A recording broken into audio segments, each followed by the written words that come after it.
Hello, welcome back to Tarot by Andy. Thank you for being here. This is my vibrational reading. Please do your own research for entertainment purposes and allegedly. Good morning, good evening, good afternoon. And thank you for being here and thank you for the super thanks. Haven't been able to read through all the comments. I have a little bit of a vision problem in my left eye right now, so it kind of hurts to read comments. Watery, leaky eye. So anyways, I'll get around to it, hopefully. So this might be short, but anyways, I needed a break. I hope you enjoyed the break. I figured there's no point in beating a dead horse against a wall on all these spreads and to jump on every bandwagon that Harkle and her PR team are putting out there right now. There's a lot of devaluation going on of other people, including Harry's sustained devaluation. A lot of false stuff. She's just hanging on clinging to dear life to milk it for all it's worth to the very end. I figure right now they're finalizing probably a divorce, and then we will hear about we are lovingly uncoupling. Please give us this time of privacy right now in this very painful time. We could not continue on with the media following us and chasing us. It just was a marriage that just wasn't doable. So I think that's what we're going to end up hearing. Yeah, and more than likely, she's not coping too well. Because that's her gig, right? That's all she has. So Harry has a lot of healing to do. He still lacks insight. Still has a hard time probably accepting accountability. So this healing process is going to take a long time. It's not going to be overnight. But I would like to find out how the pair is doing since I've taken close to a week off from reading on them. So I just want to get an update on how they're doing. And yeah, apparently Oprah is kind of under the fire right now too. And just back on the Oprah situation, you know, she's just like Meghan. That's why they're two peas in a pod, you know. They're like peas and carrots because Oprah did the same thing, you know. It was brought to my attention yesterday. You know, she was friends with Harvey Weinstein. She's done all kinds of stuff in terms of putting young women at risk and then backpedaling, such as her African school situation. And then also, you know, backpedaling on all her connections and just kind of like stonewalling the situation, like as if it's going to go away and it's not going to go away. Not to mention that she too lied just like Meghan about her past of being mistreated in the Me Too type movement. All fabricated. Even her own family came out swinging. So that we shouldn't be surprised that there was this alignment between the two of them. And that probably Oprah was encouraging it too. Like, oh yeah, girl, go for it. Makes a better story. That's what Oprah said. So that's what I have to say about that, because I was asked about what my thoughts were on that. So how is the pair doing? How is the pair doing? Let's just do a collective reading on the two of them. How is the pair doing? How is the pair doing? How is the pair doing? And how are you doing? I hope you're doing good. Here we go. How is the pair doing? How is that pair doing? Can't be too great, but we'll see. Might be feeling pretty good to be away from each other. I know Harry does really well away from her. It's like he's a kid in a candy shop. All of a sudden, he's smiling from ear to ear. You know, she's always that rubbing her hands. What do I do next? What do I do next? Oh my God, oh my God, oh my God, oh my God, oh my God. Very high anxiety. She needs to react. She needs to act. She needs to put out something. I got to correct. I've got to explain myself. And that's really the energy she has, because with narcissists, they're very paranoid. So she's very paranoid. So yeah, she's trying to be at peace. So right now with the Five of Swords in reverse, it's acceptance. So right now it's looking like that war is over between them.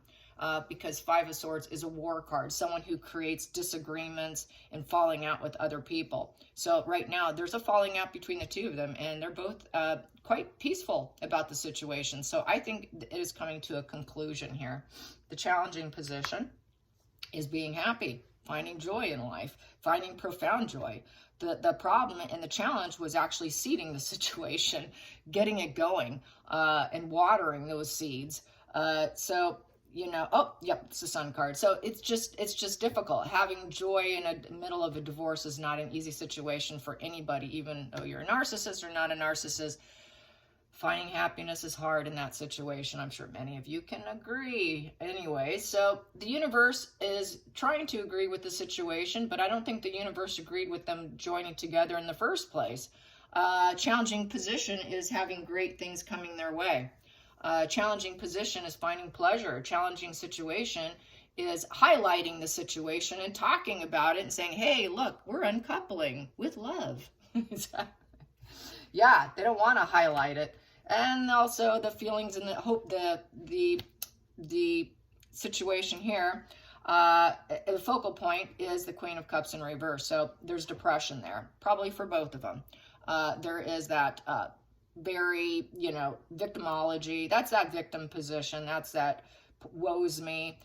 Super hyper focused on emotions, because the Queen of Cups is very focused on her emotions in the upright position, but in the reverse, she's super hyper focused on her emotions to the point of needing psychotherapy, because having high empathy can really take you down. Not that she has it, but we know that she is that professional victim, and so is Harry. So that's kind of like the professional victim position, the Queen of Cups in reverse. So they're both going to play victim of each other. No surprise there, right? We expect that. So and that is sort of a lack of empathy, but only empathy for the self in that position. Instead of having empathy for others and feeling other people, it just turns totally inward. So it's all turned inward, inward, inward. And I'm just going to pull these to make it easier on my eyeball, my left eyeball that is like a running faucet. Now we'll get that looked at. Here we go. Bottom of the deck here, they are stuck. They are no longer needing to leave to get out of this painful place for more potential in transition. The transition is complete. So I say it's already been done. We're just waiting to announce the situation. Past position that doesn't serve as being the wounded warrior and sticking it out with perseverance. Oh no, we cannot continue anymore. So that's that. We could not continue anymore. We tried to be joyous, but it was so challenging. It was like a war out there. So this is how they'll probably translate it. It was war out there, constant war. We were constantly being attacked. Nobody had our back, and we just could not feel joy, and it just created so much depression, and we're just so wounded. That's probably how they'll explain it. We just had to get out of this marriage, and because we were in such a stuck position. So that's how the explanation will go down, probably in an announcement. The hidden situation is the proposition, the finding out the finances in the situation with the Ace of Pentacles. So, and also children, because that is a birth, a seed of life. And the hidden situation was also trying to hide that this proposition was even on the table. They don't want to talk about that this proposition was on the table. And it's actually been on the table for probably quite some time. So yes, so let's go into the next position. Yep, so they're both going to try and be happy. 10 of Cups, being happy in marriage and union. So they're both going to go their own way, is how I see that, with friends and any kind of bonding that they can find in terms of finding a feeling of community. So they're both going to find their own community of success, celebrations. It's an anniversary. It is also everything flowing like magic and being harmonious in relations. So they're going to try and initially, it's not going to stick. Initially, we are transitioning with love. So they're going to put out that whole lovey-lovey, oh, we are still a family, even though we're going our own way. It's still this emotional security and the sense of permanence between me and Harry and the kids, and blah, blah, blah, yada, yada, yada. So that's how that's going to go. Oh, it's the right thing to do. It's the most idealistic situation. We're just following our intuition. And so this is best for everyone. And this social approval. It is a social approval. It is fitting in. They want to fit in. They don't want everyone going against them. It's also a funeral card. It's a wedding position. I say it's the end of a marriage situation. It's like a funeral, the end of the family. It is idealistic to do that, to create this family value. So they're going to try and paint family values in this divorce situation, that we still have our family values intact. And so don't hear the naysayers. Sorry. We know I seriously need a gong drum. Boom, boom, boom. I need one. Or a button to push. But I tell you, no, that is just a narrative that they're going to spin. We know that they have lived apart. They have never truly been together. Harry's always done his own thing. She's done her own thing. They cannot stand being in the same room except for cameras and functions. Other than that, they live separately, but they're going to paint that idealistic, you know, we're together. The outside influences is finding a new home, is finding where they're going to grow and become more stable on their own. So this is that home card. So I would say Harry is in the UK, or if he's not, he will be very soon. And that's the plan, to get Harry well, plus then also find a place for him to belong. Four of Wands, a celebration. You know, so they're both actually celebrating that they're ending. Hey, this is over. Yeah, it's a celebration probably to the royal family especially, that this is something they've been waiting for a long time, as any family would that married into someone like her, who basically triangulated him and got her clutches into him when they were broken up, and yet she managed to pull him in. It is a big celebration. It's to be accepted and celebrated. So I think a lot of people, it's like a divorce party, is how I see this. So they're going to have a divorce cake. I wonder what kind of divorce cake she's going to get. It's probably going to be one that she's not going to get for free, because I know she likes everything for free, because she couldn't get that Lilybucks cake, could she, you guys? And so the Lilybucks didn't get a cake because she couldn't get it for free. So she'll probably be complaining that no one wants to give her a free cake. Yeah. Harry, on the other hand, doesn't have to worry about that. He'll be taken care of. Next position, healing. Yeah, we're no longer going to be triangulated together and create betrayal against others. We're just going to accept this and heal and mend and move on. It's body, mind healing of the Three of Swords. So they're no longer going to try to stab each other. Maybe they have probably things in writing where they're unable to. It's probably a very ironclad situation, legally speaking. And then the next position here, I have here the World in reverse. So with the World in reverse is there is no self-actualization here going on for either one of them. It's a very negative conclusion. It is a repetition compulsion card. So Markle will do repetition compulsion. She will do a wash and repeat and get on husband number 4. And Harry will likely do a repetition compulsion with his complaining, moaning, his envy and jealousy of his brother and his sister-in-law and everybody else, and that he didn't get enough sausages. So it's going to be a constant wash and repeat, because like I said earlier, he does not have self-awareness, neither does Markle, and both are going to struggle probably for years to attain self-actualization. That just doesn't come overnight. That takes a lot of hard work of going through the dark night of the soul. It takes a lot of self-evaluation. It takes a lot of accepting your flaws, looking at it, examining it, and having self-compassion and self-understanding. That's where healing comes from, is when you're able to look at it and come to terms with it, and that can still take many years too. So it's not looking like either one will ever quite achieve that. It comes to a very negative conclusion here, and it's a lack of empathy, and it's also the criminal card position. So they like doing dirty deeds, doing things to their benefit with no empathy for the world or even understanding of how truly the world works. It's also, oh, stop moving my, now I got a dog on my hands here. Okay, so yeah, so anyways, it's just the hamster wheel of issues. So they're going to have hamster wheel of issues. I call it wash and repeat often. So it's going to be a wash and repeat. This is where we're going to get more devaluation. This is where we're going to get the mudslinging, getting in the pig pen and fighting. This is where we're leaving and we're separating, and we're going to do it with love and try and find joy, is not going to stick, because they're going to end up fighting. It's going to become a mudslinging at some point in time. You can't expect them. It's just a temporary facade management, as we know the word. So it's just temporary, just to play nice initially, but it's not going to stay that way. So I would not expect that. So let's just hang on, because it's going to get dirty. Yep, because no one likes to lose.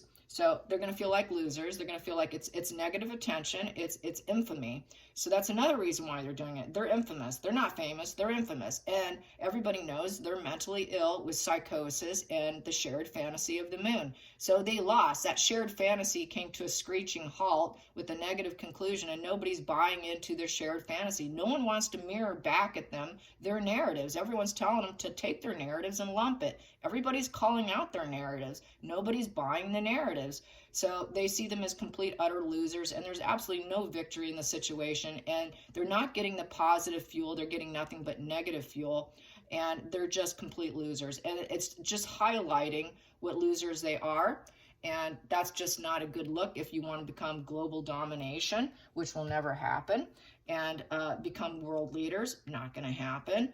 Becoming influencers, not going to happen. So she's just going to do a wash and repeat of her normal behavior, and so will Harry, because we're dealing with mental illness here with the moon, and it's basically because they're divorced from reality. They're just full of illusions, deceptions. They're living in fear, lots of fights, lots of terror. So this is where Harkle, when she gets really fearful, she can't control the narrative, her mental illness gets triggered, her splitting goes into action, and then she has to react. Very, very reactive to the mental illness and who to trust. Who do I trust? What is my reality? Who's my friend? Who's my foe? So there's going to be a lot of paranoia and psychosis with this. So right now, they're both in very, very bad shape. Yes, indeed. So let's get the center of the deck here. And I thank you guys for watching. Whoever did watch my chakra readings, I appreciate it. Hopefully it was a nice break for you. So there's no healing or hope. There's celebrity in reverse with the star in reverse, and there's no end in sight. The whole thing, the whole heart of the relationship was to become celebrities, A-list celebrities. That's the only way Harkle can heal. That is her only healing energy. She thinks she's going to heal. The only way she can totally heal is this. Harry can, because he's not out for celebrity, but Harkle is. Harkle's not going to heal. She'll never heal unless she gets that star card upright. And so it's not the wish fulfillment. The wish fulfillment was, and the dream come true, was to get it upright. It came out in reverse. And so what we have here is Harry. Harry is now they're going into the dark night of the soul here, underneath that, the dark night of the soul with the hermit, because now they're not part of the royal family anymore. They're not part of that wealthy family, that structure, that solid, stable sense of stability, of wealth and in abundance. They're not part of it. They're out. Both of them are out. Harry's out. Harkle's out. Neither are in. They're both out. The trust is gone. So they both have to, Harry knows he's out. Harry knows he's out. He's going to have to figure out, where am I going to live? What am I going to do? How am I going to heal? I'm mentally sick. I'm likely to repeat my illness. I'm a loser in the family. So he's got so much mending to do. It's not going to be an easy road. This is where reality and fantasy have collided, and he cannot abandon reality anymore. Reality's smacking him, but he's still going to want to go into his mental fantasy, because that's just his defense mechanism. Same with Harkle. Reality has smacked him, but they're always going to detach mentally, and they're always going to go into that depersonalization, derealization, and just boom, check out. Check out. I'm comfortable in my head here. I'm comfortable in fantasy because it makes me feel good. So I'm just going to go to fantasy when things feel terrible. I'm just going to wash and repeat and go back in my head because I'm such a loser and I can't win. I can never win. So that goes back to that I'm a victim, I'm a victim, I'm a victim, poor me, poor me. So there you have it. I hope you enjoyed this, and thank you so much for watching. And until next time, like and subscribe, and please leave a comment and ring my bell. Until tomorrow, bye you guys, and thanks again.